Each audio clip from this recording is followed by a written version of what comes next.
Julius, is this is your first time to India, correct? Yes, it is. So now we've kind of run you around the city. Had you been meeting with different investors and media personalities, what's kind of at this point your impression of the market here in India and the development of the investors? I know it's a whirlwind and it's just the first few. I'm still processing all of that information. Yeah. I mean, I don't know. I mean, I think I knew that India was sort of progressing, you know, in the ranks of the world and getting more modern.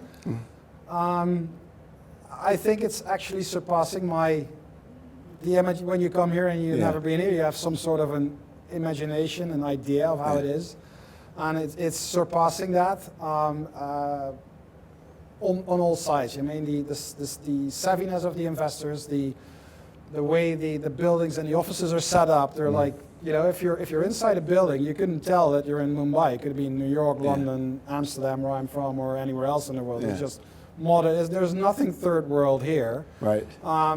Until you go out on the streets and you hit the traffic and you're like, oh my God, this is another world. Yes. But, you know, other than that, from an investor point of view, markets just like, as I like to say when I'm in the car, it's the lane lines are guidance, not actual rules, or it's just more of a suggestion. One of the things that, you know, for me, we've now been here just under a year in terms of our own operation. And what has surprised me is the rate of uptick now by being here on the ground. With our own operation rather than as a partnership. Yeah. And what I kind of took a surprise for me in the last 6 months or so was at the university level. And I know you weren't with us yesterday at the university where we did a little presentation, but we've had a tough time as an organization engaging universities in some of the developed markets. But here we're finding some really interesting conversations with the administrators wanting to add to the curriculum in finance and technical analysis and have it part of their core curriculum almost. It's not core in overall business school, but within the finance major, bring it in part of the core. And that's been really surprising from my perspective of how receptive the audience has been when we go in to have those meetings versus what we run up against when we're in Europe or in North America. And so, and at the schools, it's a very similar kind of feel. You could be sitting in, you know, at NYU conference room when you're in there talking to the students and the finance groups. So, you know, that's been a surprise for us, just the reception at the university level. Yeah, I mean, I've seen, you know, I've done, you know, an interview at Bloomberg yesterday. Yeah. I've been at the Economic Times Summit. I'm now here. I was at the dinner last night. Yeah. Everybody wants to learn here. Yeah. There is a general sense of picking up knowledge. Yeah. And they just absorb everything you have to say like a sponge. Yeah. Well, so here's an interest. About 3 weeks ago, I was at another conference, and one of the topics was continuing education around the globe at the professional level. So not just like you or I seeking it on our own.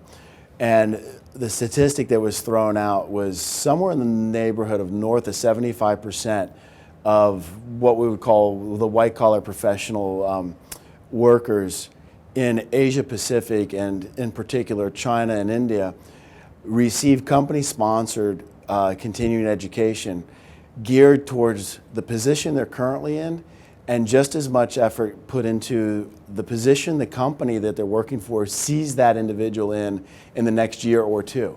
So they're getting proactive continuing education. The corresponding statistic for the States and for Europe was less than 30%. So kind of when you think about it in what we do as investors, and you know, and in the companies we look at ultimately and you invest in, I found that to be that gap, you know, was shockingly wide.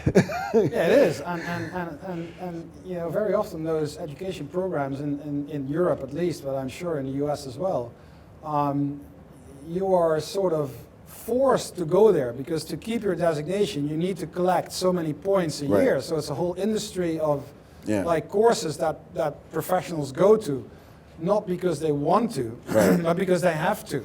Right. And here it seems like, you know, they are like lining up to go there. And the other part of that whole conversation or presentation was the fact that it was the companies actively identifying future educational needs for their employees, not like we have you as an analyst right now, but we think in 3 years you're going to be a portfolio manager. And the skill set you need as a portfolio manager, you need to add these 3 things. We're going to work with you to get those. Yeah. You know, and you just don't see that conversation happening. And I think when we start to look at it, that's the growth here and the opportunity set as just in the marketplace is going to be phenomenal. And that's not just in the financial field, that educational statistics. That was across the board professional. So it's proactive and not reactive. Right. Yeah. Yeah. So it's a very interesting thing.